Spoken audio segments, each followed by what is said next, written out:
Bom, boa tarde, pessoal. Sou Tomás Gomes, editor de Pegni. Estou aqui mais uma vez com o Facundo Guerra, fundador do Grupo Vegas, no nosso décimo encontro. Décimo encontro.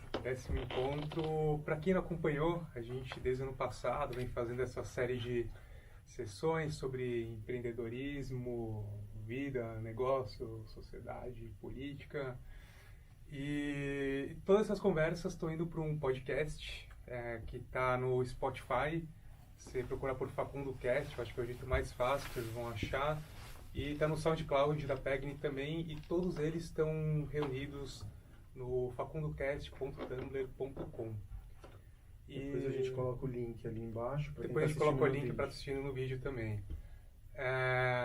Para quem acompanhou o último episódio, a gente falou um pouco sobre lançamento de produto, né, o pós-lançamento, essa adaptação que vai sendo feita conforme o produto vai vivendo e sendo recebido pelas pessoas. A gente parou ali num ponto que é essa convergência, né, entre o físico e o digital, que a gente estava até chamando de FIDigital. Deve ter algum nome que algum publicitário inventou que é melhor do que esse, mas vamos de FIDigital. Vamos de FIDigital. Ou essas duas dimensões que vibram na mesma frequência do mesmo produto. A gente fala sobre isso daqui a pouco. Eu acho que então para a gente começar isso, né, pensando nessa vida física e digital, de um produto, de um serviço, de uma empresa, como é que você faz essa construção, Facundo? Não dá mais para separar, né? Ou dá? Não, acho que não dá mais e, logicamente, depende muito do produto que você está fazendo. Se você está fazendo um parafuso, é muito provável que você não consiga construir comunidade a partir de um parafuso. Você está resolvendo um problema, mas você não está montando uma comunidade. Se bem que eu já vi gente fazendo parafusos que eram diferentes de outras, eu já fiz... Na verdade, não era um parafuso, era um dispositivo que parecia um parafuso que você colocava no smartphone, enfim, que resolviam problemas que um parafuso não resolveria. Mas se você está fazendo um produto cuja venda é B2C, ou seja, business para consumidores, e não B2B, você precisa construir uma comunidade. Então, acho que esse é muito mais... Se você está, por exemplo, fazendo um produto que é um tipo de seringa nova, ou alguma coisa que seja para o mercado, para outras empresas, comercializando o produto para outras empresas, seus desafios de marketing vão ser distintos. Normalmente eles são muito mais... os valores são, esse é um produto mais eficiente, ou esse é um produto mais barato. São razões racionais que você constrói para fazer com que aquela outra empresa compre do seu produto. Ou você vai trazer economia, ou você vai fazer com que ela ganhe escala, ou você vai fazer com que ela produza melhor e com mais lucro. Agora, se você está se comunicando com o consumidor final, seus desafios são outros. Você precisa construir comunidade. E aí que entra o ponto. Quando eu terminei o meu último negócio, esse foi um estalo que eu tive agora, faz um mês. Eu normalmente pensava do jeito tradicional, ou seja, você constrói um produto, qual seja ele. No meu caso é um bar, mas poderia ser qualquer outra coisa. E aí você constrói as redes sociais para comunicarem sobre o seu produto. E as redes sociais funcionam como funcionava uma revista, um canal de TV, um jornal ou qualquer outro meio de comunicação. Tá? E aí eu me dei conta, e quando eu me dei conta disso, foi um puta de um estalo. Comecei a me perguntar, eu não estou fazendo produto e comunicando o produto. Se as redes sociais hoje são ímãs de comunidade, eu preciso construir um outro produto que seja um produto de natureza digital e que não que ele comunique meu produto principal, mas que eles vibrem na mesma frequência. E ao vibrarem na mesma frequência, um fala sobre o outro e um contamina o outro diretamente. Não é só chegar, produzir conteúdo, Não. postar, divulgação, fazer o jabazão da coisa. Então, normalmente como que você faz? Você produz conteúdo para o teu... Vamos pensar na Pegni. Ou vamos pensar no Bar dos Arcos. Vamos usar o exemplo da Pegni para não ser tão enviesado.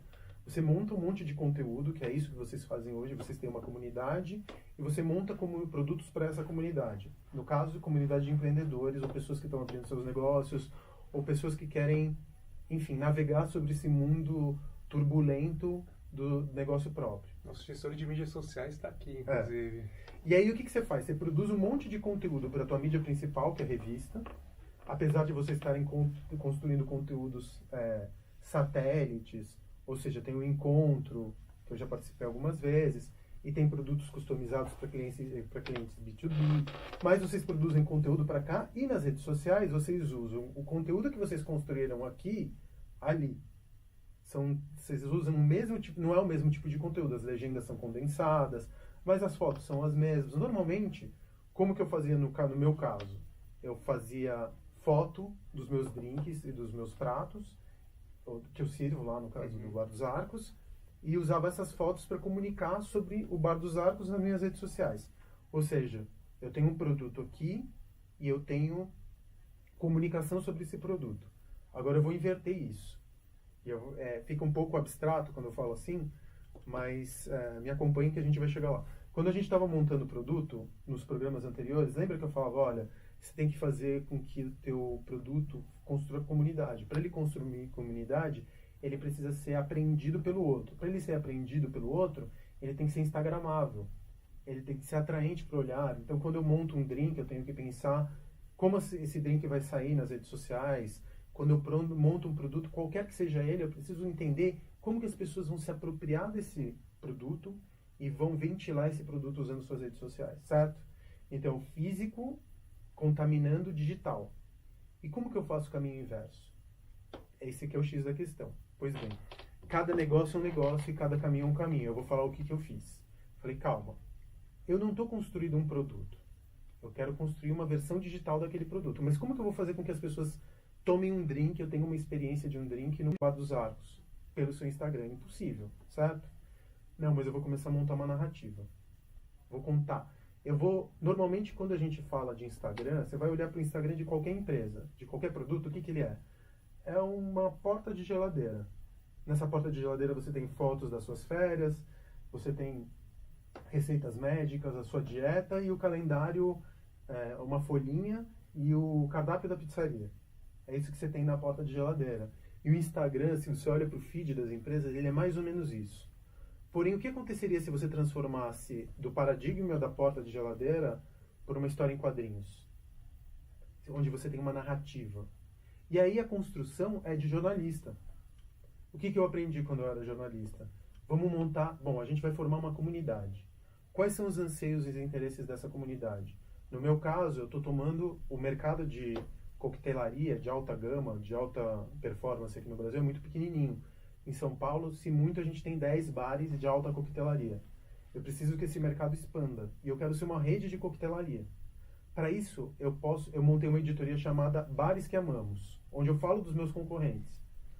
Pô, mas você está falando de bar concorrente dentro... Eu estou falando do meu concorrente dentro da minha conta de Instagram, Eduardo? Sim, tô. Por quê? Porque eu quero que a comunidade cresça. Eu quero ser abrigo para essa comunidade. Para isso eu preciso falar dos meus concorrentes, porque se meu concorrente... Primeiro que a pessoa não vai beber no Bar dos Arcos todos os dias. E segundo que se meu concorrente cresce, o mercado cresce e eu cresço. E eu sou bem visto pela pessoa que está me seguindo. Eu nunca vou me esquecer de uma lanchonete que a gente tem aqui na cidade, que quando você olha para o cardápio deles e você vai procurar um Bauru, você fala assim, o lanche Bauru. Bauru foi inventado pelo Ponto Chique, em 1900 e blá. Vá comer o melhor Bauru da cidade no Ponto Chique. Eu acho isso tão chique, tão elegante, você virar e falar assim, olha, a gente poderia fazer um Bauru. Porém, o melhor Bauru que você vai comer é o Bauru do Ponto Chique. O melhor Beirute da cidade fica no Frevinho.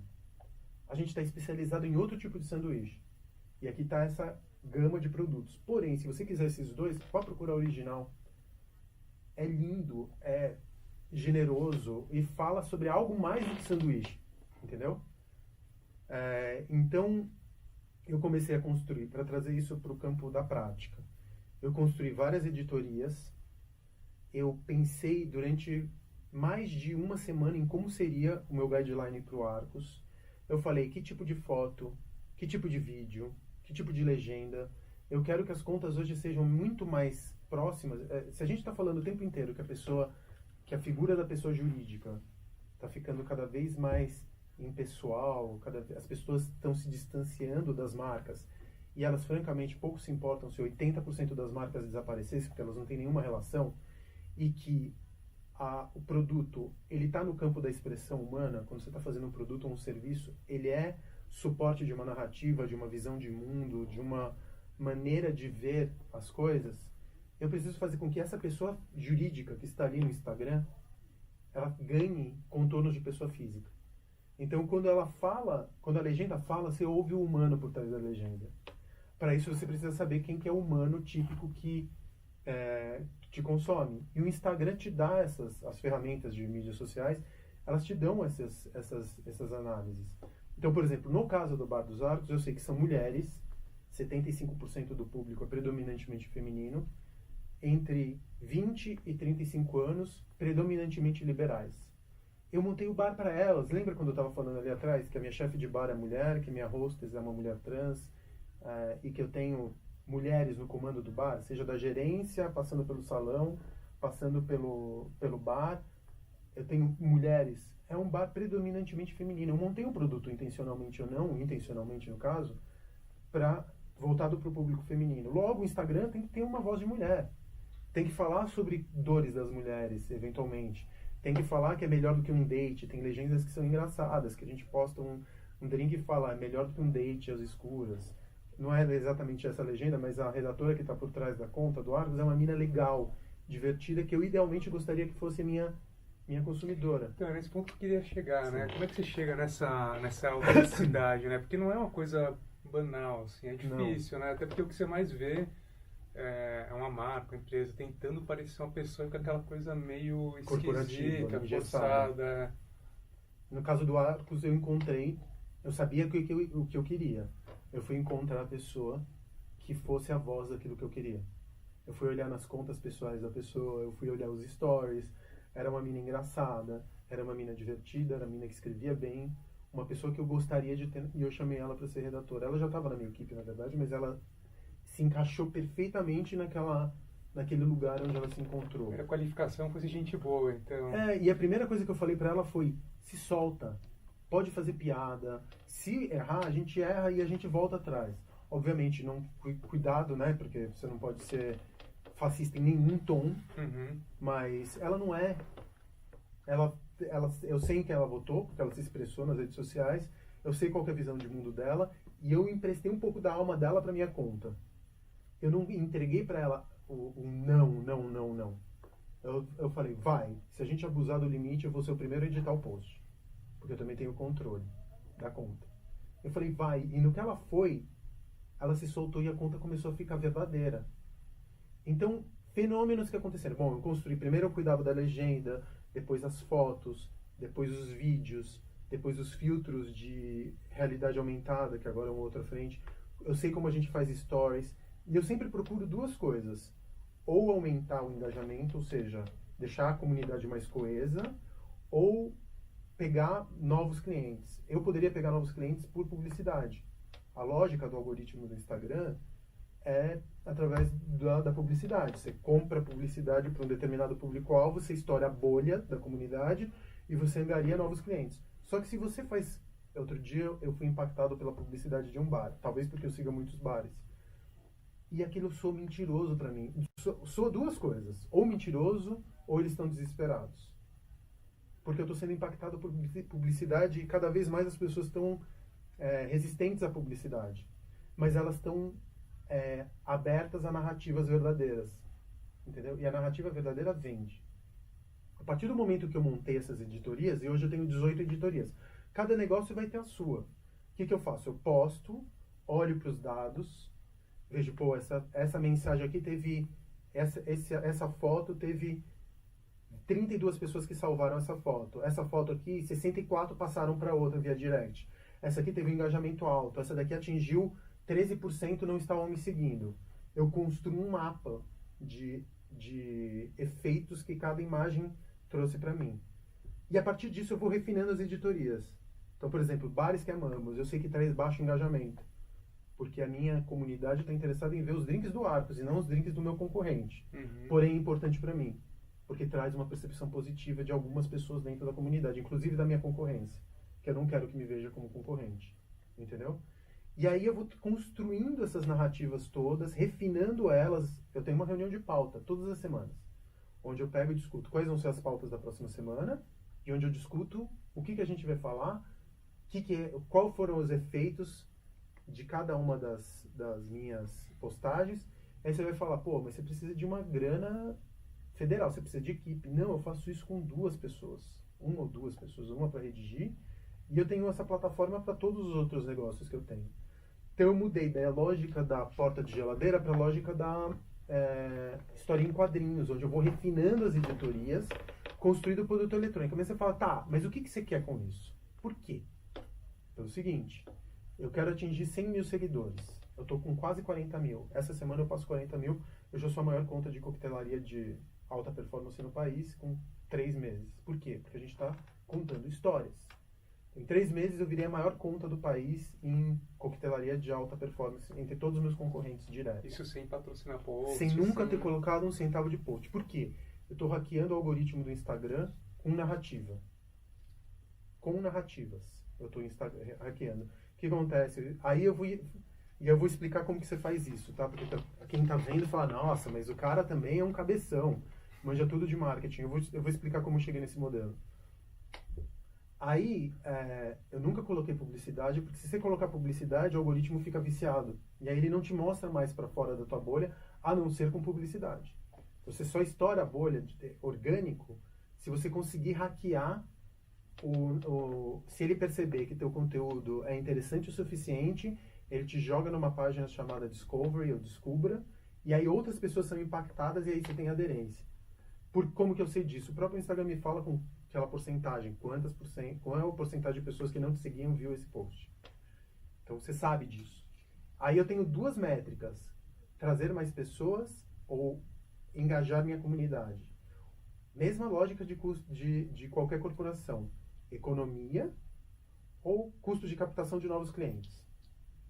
Mesma coisa. Por que eu estou falando isso? Porque eu quero atingir 100 mil seguidores. Por que eu quero atingir 100 mil seguidores? Porque eu sei que se eu tenho uma taxa de engajamento de aproximadamente 5%, se eu tenho 100 mil seguidores, eu vou ter um engajamento constante de 5 mil pessoas. Se eu, em um dia da semana, trouxer 1% dessas 5 mil pessoas com as quais eu falo constantemente, eu tenho metade da minha ocupação cheia, preenchida. O volume é importante, né? Eu não quero 200 mil, porque 200 mil vai fazer com que eu tenha excesso de pessoas dentro do meu bar. Eu não consigo atender. Eu quero 100 mil. E quando eu tiver 100 mil, eu vou parar de fazer post para tentar trazer gente. Porque para mim mais não é melhor. Eu sei exatamente qual que é o meu tamanho. Mas para tudo isso eu pensei. Mas você fala, tá, tudo bem. Mais além de você ocupar o teu espaço com produto físico, que outra coisa que você quer? Eu quero mandar, por exemplo, que eu vou começar a construir produto digital. O que isso quer dizer? Eu quero vender um curso para você fazer um dry martini. Eu quero fazer um curso para capacitação de novos bartenders. Eu quero que no sábado à noite, se você estiver com a sua senhora na sua casa, vendo um filme na Netflix, e você sentir vontade de tomar um Negroni, o que você faz? Senta e chora, né? E se você conseguisse usar o iFood para trazer um Negroni do Bar dos Arcos até a tua casa? Para isso eu preciso de produto digital. E outra coisa que começou a acontecer também, que é sensacional. Eu comecei a perceber que, por exemplo, eu postava 2 fotos de drinks. Esse drink daqui me trazia um engajamento de 14%, 15%. Esse drink daqui, um engajamento de 3%. Quando eu vou refinar minha carta, eu vou lançar a segunda carta, eu mostro para minha bartender todos os engajamentos que eu tive. Aí você acha que a minha bartender a Tula, que é a minha chefe de bar, ela vai construir mais drinks desse jeito ou desse jeito? Fazendo o caminho inverso, trazendo... Estou fazendo o caminho inverso. O que isso quer dizer? Eu tenho 2 produtos que são autocomunicantes, que se comunicam e que eles vibram na mesma frequência. Quando eles estão vibrando na mesma frequência, esse produto, na lógica anterior, produto, comunicação. Nessa lógica, produto. Um é físico, o outro digital, e os 2 estão emitindo sinais um para o outro e se cruzando o tempo inteiro. Aí você vai falar, tá, mas como que você chegou nessa conclusão? O que você fez? Eu terminei o Bar dos Arcos e eu falei, bom, eu já tinha começado a construir, a gente já falou sobre montar conta de Instagram antes, porque a gente tem que construir produto na mente e no coração das pessoas e tudo mais. Mas acabou o Bar dos Arcos, eu falava, cara, me senti vazio. Eu falei, depois do esforço de fazer o Bar dos Arcos e o Blue Note, quase em 6 meses, me senti vazio. Eu falei, cara, eu não sei nada sobre marketing digital. Eu acho que sei, todo mundo acha que sabe sobre marketing digital, mas é uma caixa negra, assim, com algoritmos que tem, às vezes, dezenas de milhares de variáveis dentro de um algoritmo fechado. Eu falei, cara, não é possível que sempre tem alguém, ou o cara que sabe de social media, é aquele cara de uma geração Z, que normalmente tem entre 20 e 25 anos, e que você sabe que ele manja do assunto, porque você não sabe nada do Paranauê de social media, que você acha que ele é um especialista. Eu entrei numa plataforma chamada Udemy, e na plataforma eu digitei marketing Instagram. Eu falei, eu vou começar com o Instagram, porque o Instagram é a minha principal ferramenta. E aí eu descobri uma masterclass de 27 horas sobre marketing no Instagram. Falei, eu vou fazer esse curso. Me custou R$ 39,90. R$ 39,90. Aí, eu fiz o curso em 27 horas e, olha, eu vou dizer, eu não tenho muito tempo na vida. Eu tenho uma filha pequena, eu tenho 8 negócios, estou desenvolvendo mais um, estou fazendo direção criativa para a empresa, enfim, eu não tenho tempo em sobra. Mas eu parei de consumir, por exemplo, parei de ver binge de série e fazer binge de série na Netflix. Eu falei, eu vou ver 1 hora desse curso por dia. Investimento de tempo mesmo. E energia, e querer aprender, ter uma certa humildade para entender que você não sabe e que você está aberto para aprender. Acho que todo empreendedor deveria estar com os canais abertos para aprender sobre uma nova área de conhecimento. E eu não sabia muito sobre comunicação. Cara, mudou a minha vida. Aí eu aprendi esse curso, eu falei assim, quer saber de uma coisa? Eu vou começar a editar muito vídeo. Porque vídeo é uma nova plataforma. O futuro das redes sociais certamente vai passar pelo vídeo. Por quê? Porque a banda vai para 5G daqui a pouco, porque qualquer hoje aparelho grava em 4K, porque a velocidade da banda vai aumentar e, portanto, as pessoas vão consumir vídeos curtos. TikTok, por exemplo, que é uma outra rede social... já está acontecendo. Já está acontecendo. Então, eu preciso aprender a editar vídeo. O custo de edição de vídeo, há poucos anos, era proibitivo. Hoje você capta vídeo barato, estabilizado, só que você precisa da ferramenta para contar a narrativa, roteirizar. Aí eu fui e comprei uma masterclass de roteiro e uma masterclass de Final Cut. Eu estou editando meus próprios vídeos. Assim, com custo de R$200, entendeu? Então é uma coisa que eu insisto muito. Se você sabe googar e se você tem um mínimo de vontade, às vezes a gente fica se travando achando que o custo de entrada ou o esforço que você precisa para aprender uma nova aptidão ou para aprender ou resolver algum problema é muito grande. Cara, não é. Entendeu? Só depende de uma certa disponibilidade de tempo. Eu não digo nem dinheiro. Porque, sei lá, se você não tem R$30 para investir em alguma coisa, esses meus R$30 que eu investi nesse curso, eles já renderam dezenas de milhares de reais. Pela maneira como eu estou comunicando. E nem que seja para você tatear o básico, né, daquilo e para saber do que cobrar. Claro, justamente. Saber o que pedir também. Aconteceu esse final de semana. Eu estava editando um vídeo para uma marca, e aí estava conversando, e aí eu estava falando com a editora, e a editora falou, não sei se eu vou conseguir. Eu falei, pô, você já descobriu, sabia que tem essa ferramenta para esse programa que faz isso de maneira automatizada? Ela falou, pô, valeu. Eu já sabia que dava para fazer. Quando eu pedi, pareceu que eu estava pedindo uma coisa super complexa. E não, já tem uma atualização, que é Content Awareness, que daria para editar on-fly um determinado vídeo. Eu dei um toque, talvez, não porque eu seja melhor do que ela, mas eu sei, talvez eu não saberia fazer isso ali, com o Mac na mão, entendeu? Mas eu sabia pedir, eu sabia que era possível. Sabia que aquilo existia. Sabia que aquilo existia. Então, eu acho que assim, daqui a pouco, eu acho que esse é um gancho pra gente falar de futuro, inclusive, na nossa próxima sessão. Tá, eu tenho os 2 produtos, os 2 estão vibrando ao mesmo tempo. Eu sou mal sucedido ou bem sucedido? Tá? Então, o produto está aqui. Porque às vezes a gente constrói uma coisa, eu não sei se, por exemplo, o Bar dos Arcos, o produto digital vai ser maior do que o produto físico. Eu não sei se o meu produto é fazer bar, ou se, por exemplo, e eu posso usar, por exemplo, o meu caso.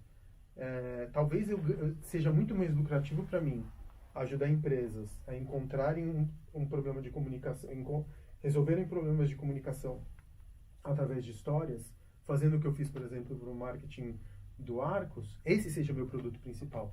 E não ficar vendendo cerveja. E eu estou descobrindo que o segundo caminho provavelmente é o caminho mais lucrativo. Porque vendendo serviço eu não tenho risco e eu tenho um ganho, uma lucratividade muito maior do que abrindo porta de estabelecimento esperando que venda cerveja no dia a dia, entendeu? Talvez não seja esse o caminho. Então, às vezes, um negócio, por mais dolorido que seja, ele é a porta de entrada para um próximo negócio. E aí você tem que saber a sabedoria, você tem que ter a visão e a sabedoria para deixar a tua verdade, aquilo que você acredita e a tua visão de mundo aberta para múltiplos suportes, que às vezes pode ser um produto, um serviço, ou pode ser alguma outra coisa que você não descobriu ainda, mas que você vai descobrir no meio do caminho. Você tem que ter o tino para falar assim, puta, isso na verdade foi uma versão beta para isso daqui. Cabeça aberta para ligar esses pontos, né? Exatamente. Mas como você faz isso? Então, quando a gente se encontrar na próxima vez, eu não sei como a gente está de tempo. Temos tempo ainda? A gente está com tempo? Temos tempo. Temos tempo? Temos tempo. Estamos abertos? Estamos abertos. Então, no futuro, eu quero falar sobre isso também.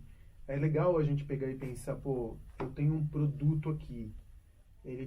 Será que ele está cumprindo a sua visão? Eu acabei de ter uma reunião com uma empreendedora cujo produto eu admiro pra cacete. Eu uso todos os dias esse produto dela. E ela virou pra mim e falou assim, com a minha filha, um produto pro mercado infantil. Aí ela falou pra mim, cara, eu tô a ponto de desistir, eu não aguento mais, eu tô desacreditada. Eu falei, meu, por quê? Teu produto é demais.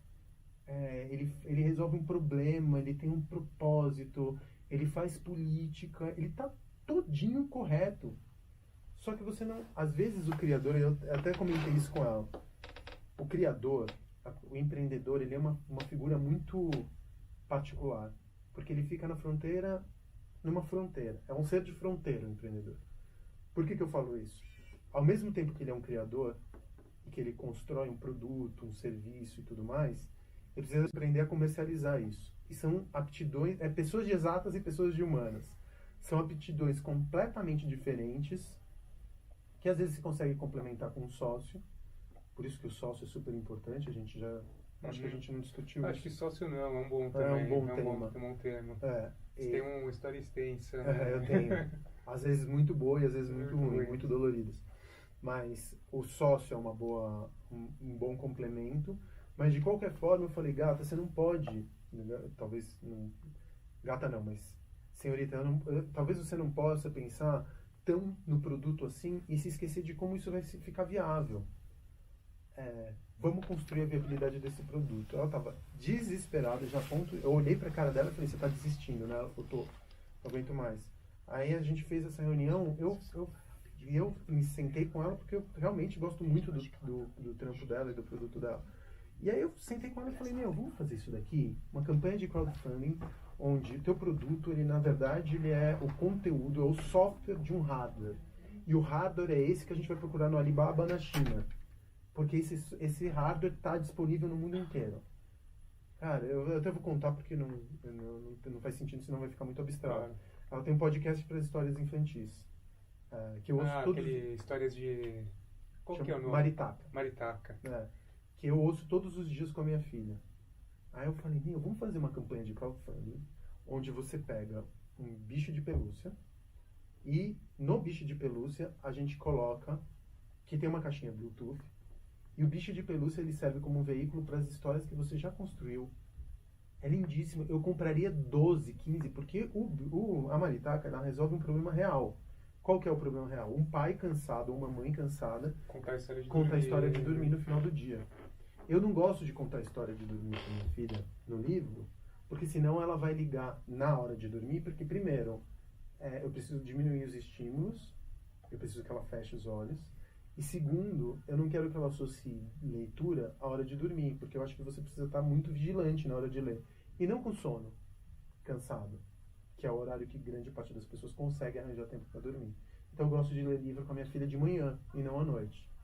E Maritaca resolve um problema muito certeiro, que é pais cansados, que ainda precisam usar o celular, porque as histórias os WhatsApp não param de cair às 9 horas da noite, com crianças ao lado que precisam desligar.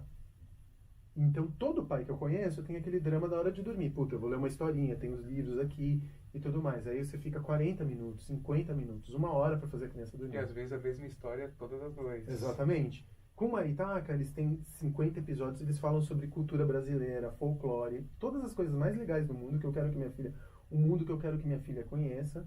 As histórias são contadas por contadores profissionais e ela não sabia monetizar isso. Falei, vamos transformar no Netflix de história infantil para crianças. O teu conteúdo já está tudo aí, ela tem 60 histórias. Só que ela estava cansada, eu falei, vamos transformar isso num projeto de crowdfunding, onde você vai vender uma assinatura de histórias infantis, e por R$80 você vai ter um bonequinho, que é a própria Maritaca, que é um periquito, que vai contar as histórias para a criança todas as noites.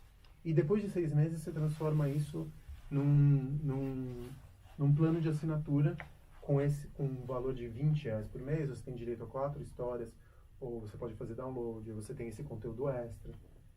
Eu compraria, de olhos fechados. E eu tenho certeza que 90% dos pais de classe média comprariam. Por quê? Ele já comprou Netflix para as crianças. Uma das boas razões para você assinar Netflix é você ter uma criança em casa. Por 10, 15 reais a mais você não compraria uma Netflix de história infantil? Pô, lógico. Entendeu? É um baita produto. E ela tava assim, cansada. Porque ela tá remando há 6 anos, fiel que é aquilo, emocionada. Eu tive na pele dela por um segundo, eu tive empatia de estar no lugar dela e sentir a dor dela. De ter investido tanto tempo e não ter dinheiro para pagar a escola da filha, não ter dinheiro para almoçar direito, sabe? Com um baita produto na mão. Com um baita de um produto na mão que vale ouro.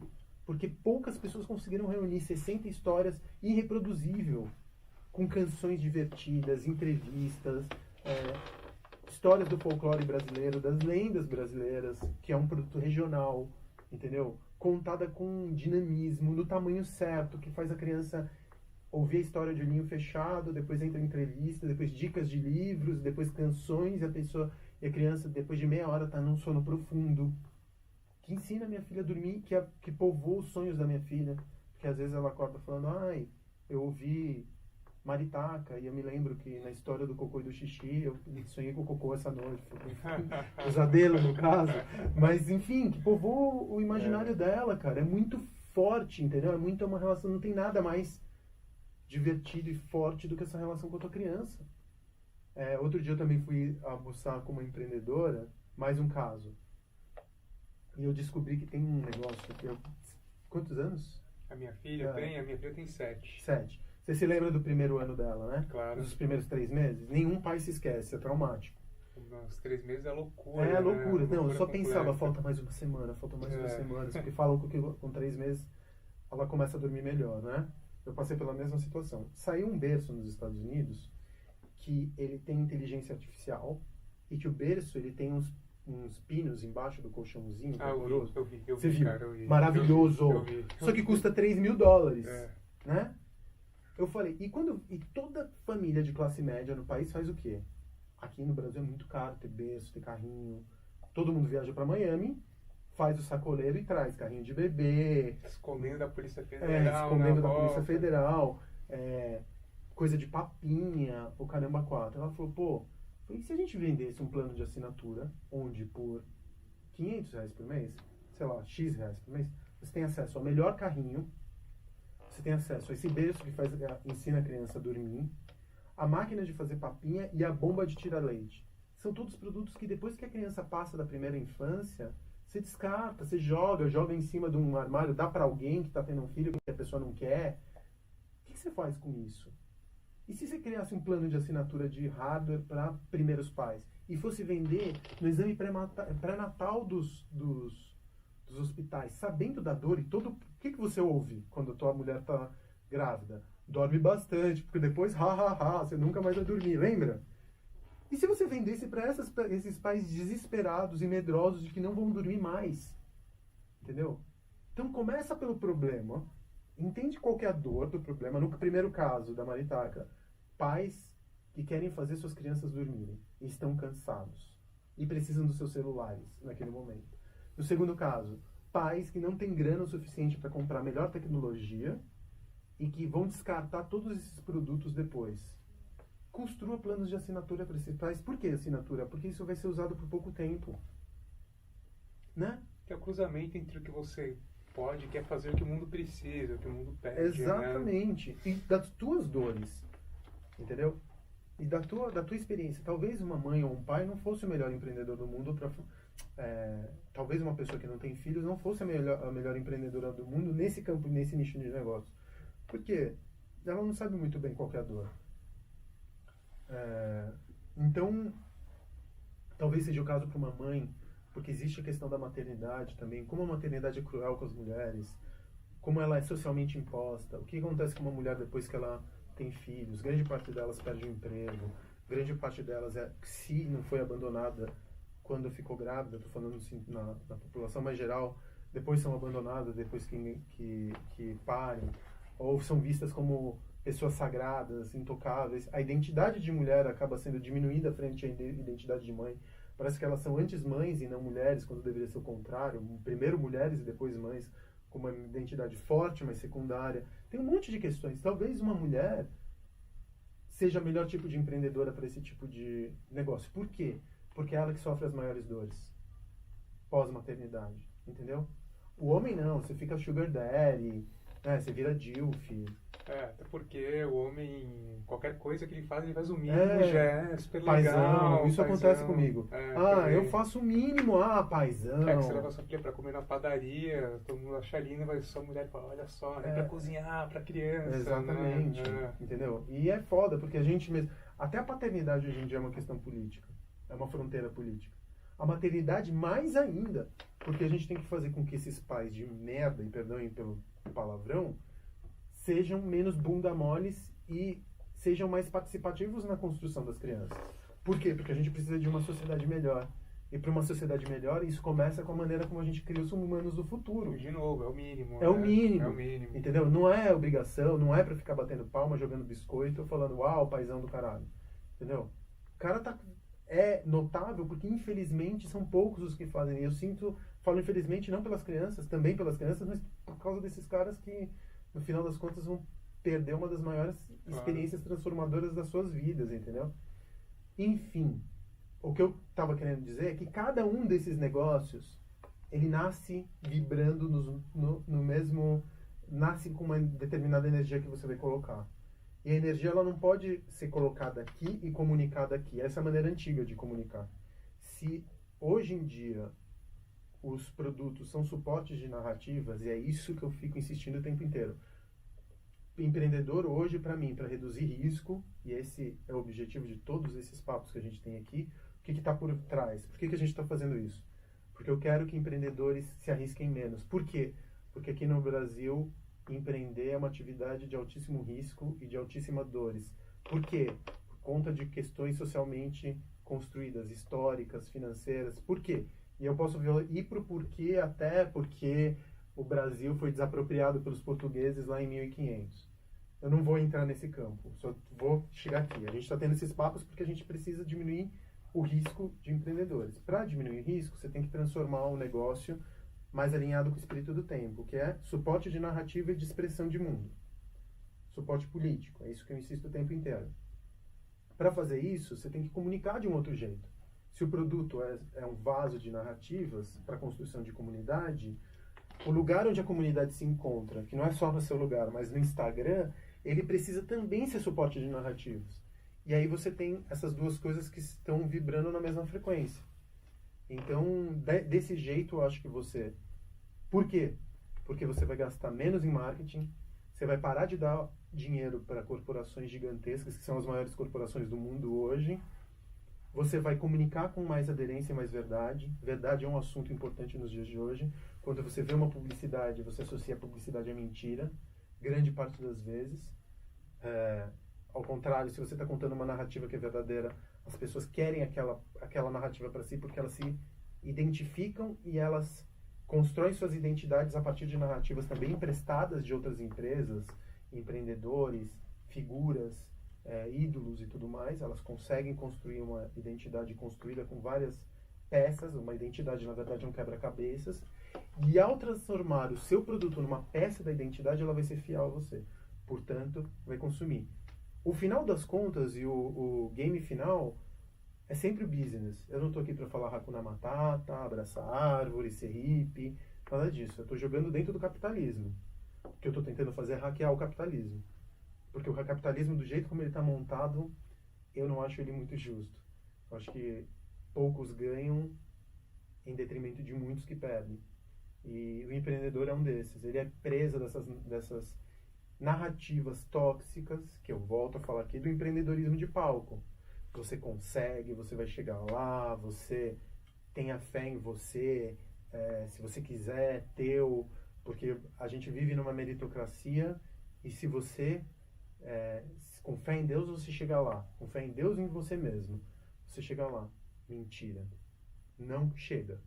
Você chega se você hackear essas narrativas do capitalismo novo, que esse pós-capitalismo que a gente já falou no passado. Maravilha, Facundo. Cara, obrigado de novo. Eu parece o sermão da montanha, né? Meia hora de... Minha mãe... Faltou seja foda. Exatamente. Minha filha fala que eu gosto de fazer palestrinha. Papai, não vem com palestrinha, por favor. Momento palestrinha na PEG. Mas faz palestra também. Mas cara. Tudo bem. Não é palestrinha aqui, a gente faz uma reflexão, é diferente, cara. E eu, mais uma vez, eu volto a insistir. Esse mundo, ele é muito contaminado por oportunistas, predadores, gente que fala... que hackeia ou que se apropria da ingenuidade do outro, entendeu? Eu não suporto empreendedor de palco, não suporto. Todo cara que fala assim, que monta uma rede de Insta... Outro dia, cara, eu fui pegar o meu livro e transformaram num curso com o meu logo, com o meu código de barras e tudo mais. Você descobriu isso aonde, cara? Porque me mandaram, outro empreendedor me mandou. Aí eu mandei um e-mail pro cara e falei assim, truta, olha, desculpa, se você fizer isso eu vou te bombardear no meu Instagram, tira isso daí agora daí.